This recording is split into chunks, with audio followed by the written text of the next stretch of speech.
डर, धमकी और दहशत की 12 साल और वो स्याह काली रात जो रम्या ने अकेले बिताई। जी हाँ, एक दिहाड़ी मजदूर जो आमतौर पे देखने पे एक बेबस और लाचार दिखता है, उसका एक दूसरा रूप भी हो सकता है, ये किसी ने सोचा नहीं होगा। जी हाँ, इसका एक दूसरा रूप था, एक खौफनाक रूप, एक कलयुगी राक्षस का रूप जो अपनी ही बच्ची के साथ 12 साल तक लगातार हर रात बलात्कार करता रहा और बच्ची सिसक कर रोती रही। जी हाँ, ये सच्ची घटना रम्या के साथ की है। रम्या जब 6 साल की थी तब बहुत खुश थी। उसका एक भरा पूरा परिवार था, उसकी माँ, उसके पिताजी और उसकी एक छोटी बहन। वो गुड़ियों के साथ खेलती खेलती अपने कमरे में सो गई। उसकी माँ दूसरे कमरे में सो गई। तभी रात को अचानक उसके पिता ने उसके कमरे में कदम रखा। रम्या आहट से जाग गई। जागी, उसने अपने पिता को देखा और बस देखा, क्योंकि वो उसके पिता थे, उसका पालनहार। तो अपने पिता के बारे में गलत कैसे सोचती, लेकिन उसके पिता की नजरों में एक अजीब सी चमक जो वो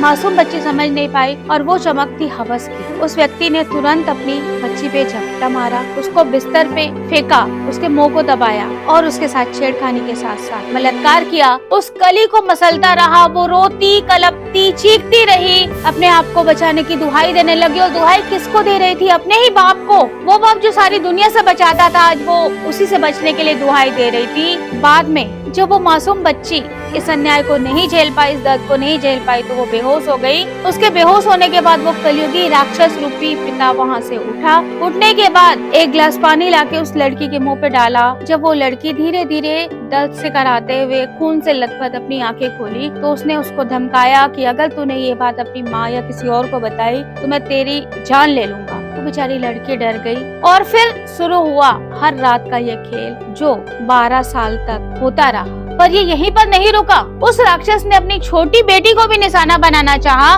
जब उसने अपनी 15 साल की छोटी बच्ची के साथ ये करना चाहा, तो उसने दौड़ के अपनी बड़ी बहन को, रम्या को बताया, और तब रम्या ने अपनी आप बीती बताई। दोनों बहनों ने कहा कि अब समय है कि अब हम कुछ करें। दोनों बहनों ने जाकर अपनी व्यथा माता को बताई। माँ ने तुरंत पुलिस में कंप्लेंट की और आज वो पिता सलाखों के पीछे है। जरिए ईमेल हमारे थाने में ईमेल किया।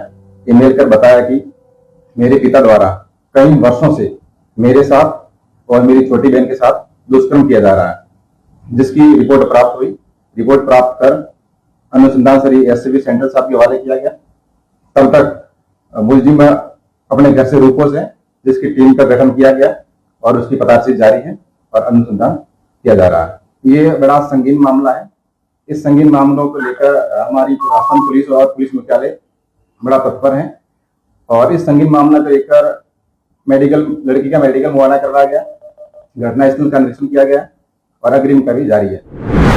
जी हाँ, यह घटना है राजस्थान के जोधपुर जिले की, जहाँ पर एक दिहाड़ी मजदूर ने लगातार 12 सालों तक अपनी बड़ी बेटी का शोषण किया और उसके बाद भी वो थमा नहीं। फिर वो अपनी छोटी बेटी का जब शोषण करना चाहा, तब दोनों बेटियों ने मिलकर अपनी माँ को ये व्यथा सुनाई और माँ ने पुलिस में कंप्लेंट की। वहाँ पर कलेक्ट्रेट परिसर के पीछे छिपा हुआ यह दरिंदा अपने आप को सुरक्षित महसूस कर रहा था। वहाँ से पुलिस इसको पकड़ के लेके आई और इस पर पास्को जैसी अन्य गंभीर धाराएं लगी हैं। आज यह सलाखों के पीछे है, लेकिन बात ये है दोस्तों कि क्या रम्या का बचपना वापस आ पाएगा? क्या वो कभी किसी पे भरोसा कर पाएगी? क्या वो दोबारा अपना बचपन जी पाएगी? और ये समाज में कौन उसको अपनाएगा? क्या लड़कियों का जीवन सिर्फ इसीलिए है कि उन्हें कुचला जाए? और किसके द्वारा कुचला जाए? वो जो उसके अपने हैं, जो उसका खून है। दोस्तों, आज हमारा भारत, हमारे भारत की मानसिकता कहाँ जा रही है और लड़कियाँ कितनी सुरक्षित हैं? इन सब के सवालों के जवाब आज आप खुद ही दें अपने को, तो ज्यादा बेहतर रहेगा। इसी तरह की अन्य घटनाओं के लिए, न्यूज के लिए हमारे साथ जुड़े रहिए।